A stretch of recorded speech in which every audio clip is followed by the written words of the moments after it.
আমার ভোট আমি দেবো, যাকে খুশি তাকে দেবো। কিশোরগঞ্জ উপজেলার পুটিমারি ইউনিয়নের ৯ নং ওয়ার্ড বিএনপির দলীয় কার্যালয় উদ্বোধন করা হয়েছে। রবিবার রাত ৮টায় ভেরভেরি কান্দুরার মোড়ে দলীয় কার্যালয় উদ্বোধনের সময় সাবেক প্রধানমন্ত্রী ও বিএনপি চেয়ারপারসন বেগম খালেদা জিয়ার বিদেহী আত্মার মাগফিরাত কামনা করে দোয়া মাহফিল অনুষ্ঠিত হয়েছে। ৯ নং ওয়ার্ড বিএনপির সভাপতি ইলিয়াস হোসেনের সভাপতিত্বে আয়োজিত দোয়া মাহফিলে প্রধান অতিথি হিসেবে বক্তব্য রাখেন উপজেলা বিএনপি সভাপতি আব্দুল্লাহ আল মামুন। আমার ভোট আমি দেবো, যাকে খুশি তাকে দেবো। আমরা স্বচ্ছ নিরপেক্ষ একটা নির্বাচন চেয়েছিলাম। ১৭ থেকে ১৮ বছরে আমার বিএনপির কতজন হত্যা, গুম, কতগুলো হচ্ছে হামলা মামলা।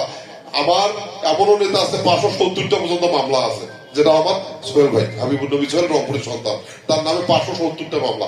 আপনি বলেন তো প্রতি মাসে যদি ডেট পড়ে কি হইবে? ৫৭০টা মামলা। এত কিছুর পরেও বিএনপি কি কারোর সাথে লিয়াজও করছে? বিএনপি কি গুপ্ত হয়েছিল? সুপ্ত অবস্থায় ছিল? ছিল না। তারপরেও দ্রব্য মূল্যর প্রতিবাদ করতে যেতে নারায়ণগঞ্জ আমার যুব দলের ছেলেকে পুলিশ পাখির মতো গুলি করে মারছে। তারপরেও কিন্তু বিএনপি দমে নেই। তারপরে আবারও মিটিং চলছেই কিন্তু আমাদের। কিন্তু যারা সুপ্ত অবস্থায় ছিল, গুপ্ত অবস্থায় ছিল, তারা এখন দেশের মালিকানা দাবি করে।